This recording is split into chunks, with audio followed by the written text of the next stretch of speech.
ನಮಸ್ಕಾರ. ವೇದಿಕ್ ಹಾರ್ಮೋನಿಗೆ ಎಲ್ಲರಿಗೂ ಸ್ವಾಗತ. ಇವತ್ತು ನಾವು ಯಾರಿಗಾದರೂ ಒಬ್ಬರಿಗೆ ನೆಗೆಟಿವ್ ಎನರ್ಜಿ ಇದ್ದರೆ ಅದು ಇದೆಯೋ ಇಲ್ವೋ ಅಂತ ಯಾವ ರೀತಿ ತಿಳ್ಕೊಳ್ಳೋದು ಅಂತ ನೋಡೋಣ. ಅಂದರೆ ಯಾವುದಾದ್ರೂ ಒಂದು ಕೆಟ್ಟ ಶಕ್ತಿ ಮನೇಲಿ ಸೇರಿಕೊಂಡಿದ್ರೆ, ಇಲ್ಲ ನಾವು ನೆಗೆಟಿವ್ ಎನರ್ಜಿ ಅಂತ ಹೇಳ್ತೀವಿ, ಇಲ್ಲಾಂದರೆ ಯಾರಾದರೂ ಏನಾದರೂ ಮಾಡಿಸಿದ್ರೆ ಅದು ದೊಡ್ಡದಾಗಿರೋ ರೀತಿಯಲ್ಲಾದರೂ ಚಿಕ್ಕದಾಗಿರೋಂಥ ರೀತಿಯಲ್ಲಾದ್ರೂ ಅದು ಯಾವ ರೀತಿ ಅದು ನಮಗೆ ಗೊತ್ತಾಗುತ್ತೆ. ಆದರೆ ನಮಗೆ ಇದೇನಾ ಅಂತ ಕನ್ಫರ್ಮ್ ಮಾಡ್ಕೊಳ್ಳೋಕ್ಕೆ ನಮಗೆ ಗೊತ್ತಿಲ್ಲ ಅಷ್ಟೇ.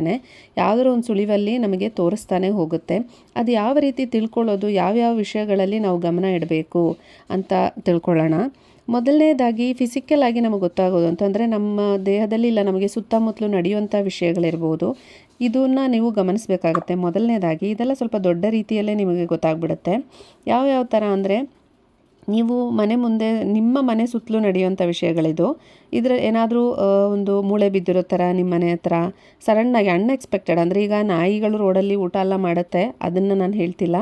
ನಿಮ್ಮ ಕಾಂಪೌಂಡ್ ಒಳಗಡೆ ಇರ್ಬೋದು, ಇಲ್ಲ ನಿಮ್ಮ ಬಾಗಿಲ ಹತ್ರ ಆ ರೀತಿ ಏನಾದರೂ ಒಂದು ಸಂಶಯ ಬರುವಂಥ ರೀತಿಯಲ್ಲಿ ಆ ರೀತಿ ಏನಾದರೂ ಬಿದ್ದಿದ್ರೆ, ಇಲ್ಲಾಂದರೆ ಏನಾದರೂ ಗೊಂಬೆ ರೂಪದಲ್ಲಿ ಯಾರಾದರೂ ಏನಾದರೂ ಕಟ್ಟಿ ಮಾಡಿ ಏನಾದರೂ ಹಾಕಿದರೆ, ಇಲ್ಲ ಅಂದರೆ ಬೂದಿ ಅಂದರೆ ಏನು ಬೇಕಾದ್ರೂ ಸುಟ್ಟಾಕಿರೋಂಥ ಒಂದು ಸುಟ್ಟಿದ ನಂತರ ಸಿಗುವಂಥ ಆ್ಯಶಸ್ನ ನಾವು ಬೂದಿ ಅಂತ ಹೇಳ್ತೀವಲ್ಲ, ಆ ರೀತಿ ಸುಟ್ಟಿದ ನಂತರ ಇರೋವಂಥ ಬೂದಿನ ನಿಮ್ಮ ಮನೆ ಸುತ್ತಲೂ ಎಲ್ಲಾದರೂ ಹಾಕಿರೋದು, ಇಲ್ಲ ಅಂದರೆ ಸುಟ್ಟು ಹೋಗಿರೋವಂಥ ಬಟ್ಟೆ ಅದು ಮನೆ ಹತ್ರ ಬಿದ್ದಿರೋ ಥರದ್ದು. ಹೊರಗಡೆ ಬಿದ್ದಿರೋದು ಲೆಕ್ಕಕ್ಕೆ ಬರಲ್ಲ, ಅಂದರೆ ನಿಮ್ಮ ಕಾಂಪೌಂಡ್ ದಾಟಿ ಹೊರಗಡೆ ಬರೋದು ಲೆಕ್ಕಕ್ಕೆ ಬರಲ್ಲ. ನಿಮ್ಮ ಮನೆ ಸುತ್ತಲೂ ಅಂದರೆ ನೀವು ಗುಡಿಸಿ ರಂಗೋಲಿ ಬಿಡುವಂಥ ಜಾಗ ಇರಬಹುದು, ಇಲ್ಲ ಅಂದರೆ ನಿಮ್ಮ ಬಾಗಿಲ ಹತ್ರ ಎಲ್ಲಾದ್ರೂ ಆ ರೀತಿ ಬಂದರೆ ಮಾತ್ರ. ದೂರದಲ್ಲೆಲ್ಲ ಇದ್ದರೆ ಅದು ಯಾವುದಾದ್ರು ಬೇರೆ ಥರ ಇರ್ಬೋದು, ಯಾರಾದರೂ ಹೊರಗಡೆ ಬೆಂಕಿ ಹಾಕಿರೋದ್ರಲ್ಲೂ ಸುಟ್ಟಿ ಬರೋ ಥರ ಇರ್ಬೋದು. ಆ ರೀತಿ ಲೆಕ್ಕ ತಗೋಬೇಡಿ. ನಿಮ್ಮ ಮನೆ ಹತ್ರ ಎಲ್ಲಾದ್ರೂ ಈ ರೀತಿ ಆಗಿದ್ದರೆ ನೋಡ್ಕೋಬೇಕು. ಹಾಗೆ ಸ್ಟ್ರೇಂಜ್ ಆಗಿರೋವಂಥ ಪೌಡ್ರ್, ಅಂದರೆ ನಿಮಗೆ ಇದು ಏನು ಪೌಡ್ರು ಅಂತಲೇ ಗೊತ್ತಿರಲ್ಲ, ಆದರೆ ನಿಮ್ಮ ಮನೆ ಹತ್ರ ಬಿದ್ದಿರುತ್ತೆ, ಏನಿರ್ಬೋದು ಅಂತ ನಿಮಗೆ ಸಂಶಯ ಆಗೋ ಥರ ನಿಮ್ಮ ಮನೆ ಸುತ್ತಲೂ ಏನಾದರೂ ಈ ರೀತಿ ಕಂಡು ಬಂದರೆ ಸ್ವಲ್ಪ ನೀವು ಹುಷಾರಾಗಿರಬೇಕಾಗತ್ತೆ. ಇನ್ನು ಎರಡನೇದು ಹೇಳೋದಾದರೆ, ವಾಸನೆ ಅಂದರೆ ಒಂಥರ ಏನಾದರೂ ಒಂದು ಕೊಳ್ತೋಗಿರೋ ಥರದ ವಾಸನೆಗಳು, ಇಲ್ಲ ಈ ಕೆಮಿಕಲ್ ಅಂದರೆ ಈ ಲ್ಯಾಬಲ್ಲೆಲ್ಲ ಕೆಮಿಕಲೆಲ್ಲ ಯೂಸ್ ಮಾಡಿ ಬೇರೆ ಬೇರೆ ಏನೋ ಮಾಡ್ತಾರಲ್ಲ, ಲ್ಯಾಬಲ್ಲಿ ಸ್ಮೆಲ್ ಬಂದರೆ ಅದಕ್ಕೊಂದು ಅರ್ಥ ಇದೆ.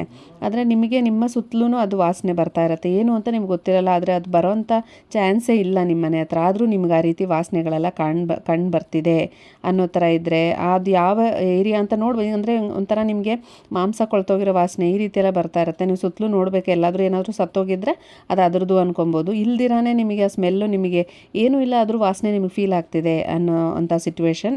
ಈ ರೀತಿ ನೆಗೆಟಿವ್ ಆದಾಗ ಆ ರೀತಿ ನಿಮಗೆ ಸ್ಮೆಲ್ಲೆಲ್ಲ ನಿಮಗೆ ರೆಕಗ್ನೈಸ್ ಆಗ್ತಾ ಹೋಗುತ್ತೆ. ಇನ್ನು ಇದರಲ್ಲಿ ಮೂರನೇ ವಿಷಯ ಬಂದ್ಬಿಟ್ಟು, ಮೃಗಗಳು ನಿಮ್ಮನ್ನು ನೋಡಿದಾಗ ವಿಯರ್ಡಾಗಿ ಬಿಹೇವ್ ಮಾಡೋದು, ಅಂದರೆ ಮಾಮೂಲಿ ನಡ್ಕೊಳ್ಳೋದಕ್ಕಿಂತ ವಿಪರೀತವಾಗಿ ನಡ್ಕೊಳ್ಳೋದು. ಅಂದರೆ ಇವಾಗ ನಾಯಿ ಇರ್ಬೋದು, ಬೆಕ್ಕಿರ್ಬೋದು, ಇಲ್ಲ ನೀವೇನೋ ಸಾಕಿರೋಂಥ ಪ್ರಾಣಿ ಯಾವುದಾದ್ರೂ ಇರ್ಬೋದು, ನಿಮ್ಮನ್ನು ನೋಡಿದಾಗ ಒಂದು ಸ್ವಲ್ಪ ಅದು ಬೇರೆ ರೀತಿಯಲ್ಲಿ ಬಿಹೇವ್ ಮಾಡೋದು. ಅಂದರೆ ಮಾಮೂಲಿ ಪ್ರೀತಿಯಿಂದ ಇರೋದು ನಿಮ್ಮನ್ನು ನೋಡಿದಾಗ ಬೊಗಳುವಂಥದ್ದಾಗಿರ್ಬೋದು, ಇಲ್ಲ ಅಕ್ಕಪಕ್ಕದಲ್ಲಿರುವಂಥ ಮೃಗಗಳೇ ಇರ್ಬೋದು, ಆ ರೀತಿ ನಿಮ್ಮನ್ನು ನೋಡಿದಾಗ ವಿಚಿತ್ರವಾಗಿ ವರ್ತನೆ ಮಾಡ್ಕೊಳ್ಳೋಂಥ ಒಂದು ಸನ್ನಿವೇಶ ಬಂದರೆ, ಇಲ್ಲ ಅಂದರೆ ನಿಮ್ಮ ಮನೆ ಮುಂದೆ ಪಕ್ಷಿ ಸತ್ತು ಬಿದ್ದಿರೋ ಥರದ್ದು, ಇಲ್ಲ ಯಾವುದಾದ್ರೂ ಒಂದು ಪ್ರಾಣಿ ಸತ್ತು ಬಿದ್ದಿರೋ ಥರದ್ದು, ಬೆಕ್ಕಿರ್ಬೋದು, ಇಲ್ಲ ಯಾವುದಾದ್ರೂ ನಿಮ್ಮ ಮನೆ ಮುಂದೆನೇ ಈ ರೀತಿ ಸತ್ತು ಬಿದ್ದಿದ್ರು ಕೂಡ ಇದರಲ್ಲಿ ಏನಾದರೂ ಒಂದು ಕೆಟ್ಟದಾಗಿದೆ ಅನ್ನೋಂಥ ಉದ್ದೇಶ. ಅಂದರೆ ನಿಮ್ಮ ಮನೆ ಹತ್ರನೇ ಇರಬೇಕು, ಇದು ಯಾರ್ದೋ ದೂರದಲ್ಲಿದ್ದರೆ ನಿಮ್ಮ ಮನೆಗೆ ಅಂತ ಆಗುತ್ತೆ ಅನ್ನೋದು ನಾನು ಹೇಳ್ತಾ ಇಲ್ಲ. ಇನ್ನು ನೆಕ್ಸ್ಟ್ ಹೇಳುವಂಥದ್ದು, ಈಗ ಕೆಲವೊಂದು ಕಡೆ ಇರುವೆಗಳೆಲ್ಲ ಸೇರ್ಕೊಂಡ್ಬಿಟ್ಟಿರುತ್ತೆ, ಆ ಇರುವೆ ಬರೋಂಥ ಚಾನ್ಸಲ್ಲಿರಲ್ಲ. ಕೆಲವೊಂದು ಕಡೆ ಸಕ್ಕರೆ ಏನಾದರೂ ಒಂದು ಅಕ್ಕಿ ಹಿಟ್ಟು ಎಲ್ಲನೂ ಚೆಲ್ಲಿದರೆ ಇರುವೆಗಳು ಬಂದು ಸೇರಿಕೊಳ್ಳುತ್ತೆ. ಆದರೆ ನಿಮ್ಮ ಮನೆಯಲ್ಲಿ ಇರುವೆ ಬರುವಂಥ ಚಾನ್ಸ್ ಇಲ್ದಿರೋಂಥ ಜಾಗದಲ್ಲಿ ಸಡನ್ನಾಗಿ ನೀವು ಜಾಸ್ತಿ ಇರುವೆಗಳು ಕಾಣಿಸ್ಕೊಳ್ಳೋದು, ಇಲ್ಲಾಂದರೆ ಇದ್ದಕ್ಕಿದ್ದಂಗೆ ನೊಣ ಬರೋದು, ಏನಪ್ಪ ಸಡನ್ನಾಗಿ ಈ ಟೈಮಲ್ಲಿ ನೊಣ ಬರ್ತಿದೆಯಲ್ಲ ಅನ್ನೋದೊಂದು, ಒಂದು ಎರಡು ಅಲ್ಲ, ಗುಂಪಾಗಿ ಒಂದು 5-6 ಬರೋದು, ಸುತ್ತಲೂ ಓಡಾಡೋದು, ಇಲ್ಲ ಹಿಂಗೆ ಜುಯಿ ಅಂತ ಸೌಂಡ್ ಮಾಡ್ಕೊಂಡು ಓಡಾಡೋದು, ಈ ರೀತಿ ಎಲ್ಲ ಮಾಡುವಂಥ ಸಂಭವಗಳು ಕೂಡ ಒಂದೊಂದು ಸರಿ ಈ ಥರ ನೆಗೆಟಿವ್ ಇದ್ದಾಗ ಆ ರೀತಿ ಕೂಡ ಆಗುತ್ತೆ. ಇದು ಬಂದು ನಿಮಗೆ ಕಣ್ಣಿಗೆ ಕಾಣುವಂಥ ಒಂದು ವಿಷಯಗಳನ್ನ ನಾನು ಹೇಳಿದ್ದು. ಇನ್ನು ನೆಕ್ಸ್ಟ್ ಹೇಳುವಂಥದ್ದು ಪರ್ಸ್ನಲ್ ಆಗಿ ನಿಮಗೆ ಅನುಭವ ಆಗುವಂಥದ್ದು, ನಿಮಗೆ ಕಣ್ಣಿಗೆ ಕಾಣದೇ ಇರ್ಬೋದು, ಆದರೆ ನಿಮಗೆ ಅನುಭವ ಆಗುವಂಥ ವಿಷಯಗಳು ಯಾವ್ದ್ಯಾವುದು ಅಂತ ನೋಡೋಣ.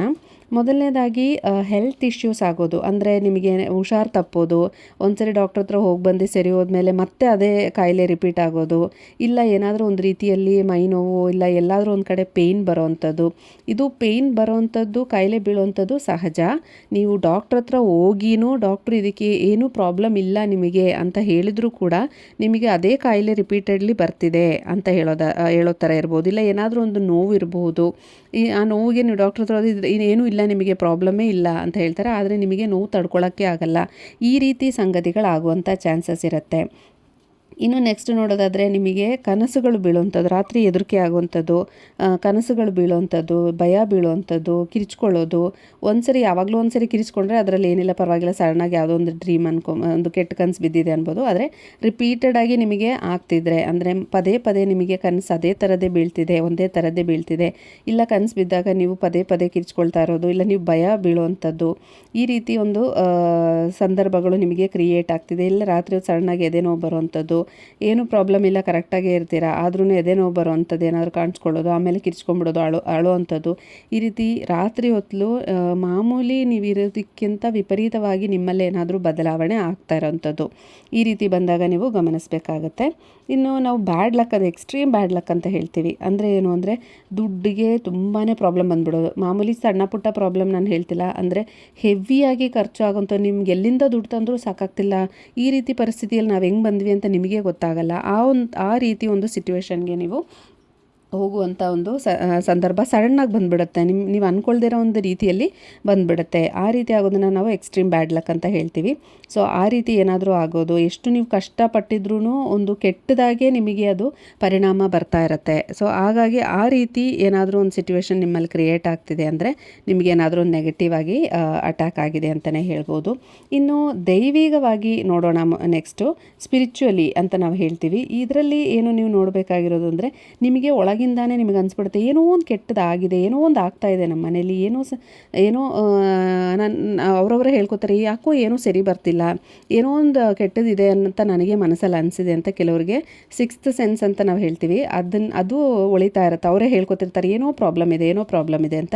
ಈ ರೀತಿ ಯಾರಾದರೂ ನಿಮ್ಮ ಮನೇಲಿ ಹೇಳ್ಕೊತಾ ಇದ್ದಾರೆ ಅನ್ನೋದಾದರೆ ಗಮನಿಸಬೇಕಾಗತ್ತೆ.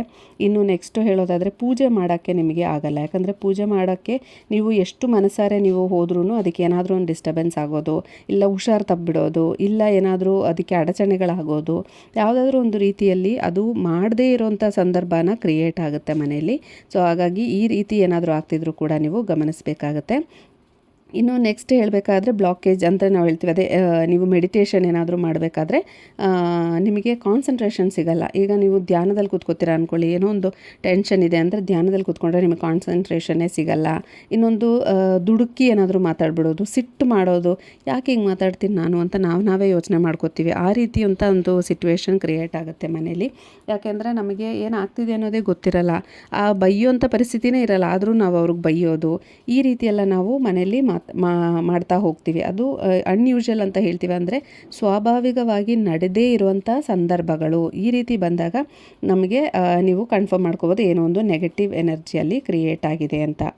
ಸೊ ಈ ರೀತಿ ಏನಾದರೂ ನಿಮ್ಮ ಮನೇಲಿ ಏನಾದರೂ ನೀವು ಕಾಣಿಸ್ಕೊಂಡಿದ್ದೀರಾ ಅಂತ ನಿಮಗೆ ಮೈಂಡಲ್ಲಿ ಏನಾದರೂ ಆ ಥರ ಅನಿಸಿದರೆ ಯಾವ ರೀತಿ ಪರಿಹಾರ ಮಾಡ್ಕೋಬೇಕು ಅನ್ನೋದನ್ನು ನಾನು ಮುಂದಿನ ವಿಡಿಯೋದಲ್ಲಿ ನಿಮಗೆ ತಿಳಿಸ್ಕೊಡ್ತೀನಿ.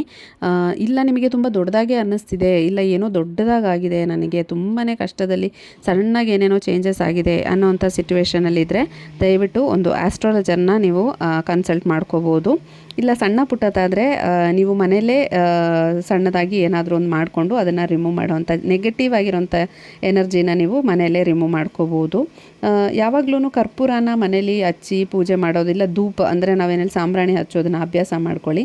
ಹಾಗೆ ಹನುಮಾನ್ ಚಾಲೀಸ್ನ ನೀವು ಬಾಯಲ್ಲಿ ಹೇಳೋಕ್ಕಾಗಲಿಲ್ಲ ಅಂದರೂ ಪರವಾಗಿಲ್ಲ, ಅದನ್ನು ಬೆಳಗ್ಗೆ ಎದ್ದಾಗ ನೀವು ಮನೇಲಿ ಪ್ಲೇ ಮಾಡಿ. ನಿಮ್ಗೆ ಈ ರೀತಿ ಏನಾದರೂ ಕಾಣಿಸ್ತಿದೆ ಅಂದರೆ ಹನುಮಾನ್ ಚಾಲೀಸ್ನ ನೀವು ಫೋನಲ್ಲಿರ್ಬೋದು ಇಲ್ಲ ಟಿ ವಿಯಲ್ಲಿ ಎಲ್ಲಾದರೂ ಒಂದು ಕಡೆ ನೀವು ಪ್ಲೇ ಮಾಡೋದ್ರಿಂದ ನಿಮಗೆ ಆ ಒಂದು ಏನು ಎನರ್ಜಿ ನಿಮಗೆ ಇದೆಯೋ ಅದು ಸ್ವಲ್ಪ ಸ್ವಲ್ಪ ಕಡಿಮೆ ಆಗ್ತಾ ಹೋಗುತ್ತೆ. ತೀರಾ ದೊಡ್ಡದಾಗಿದ್ದರೆ ನಾನು ಹೇಳಿದಾಗೆ ಒಂದು ಆಸ್ಟ್ರಾಲಜರ್ನ ಆದಷ್ಟು ಬೇಗ ನೀವು ಕನ್ಸಲ್ಟ್ ಮಾಡಿ. ಎಲ್ಲರಿಗೂ ಒಳ್ಳೆಯದಾಗಲಿ ಅಂತ ವಾರಾಹಿ ತಾಯಿಯಲ್ಲಿ ಬೇಡ್ಕೊತೀನಿ. ನನ್ನ ವಿಡಿಯೋ ನಿಮಗೆ ಇಷ್ಟ ಆಗಿದರೆ ನನ್ನ ಚಾನಲನ್ನು ಸಬ್ಸ್ಕ್ರೈಬ್ ಮಾಡಿ. ಹಾಗೆ ಮುಂದಿನ ವಿಡಿಯೋದಲ್ಲಿ ಸಿಗೋವರೆಗೂ ನಮಸ್ಕಾರ.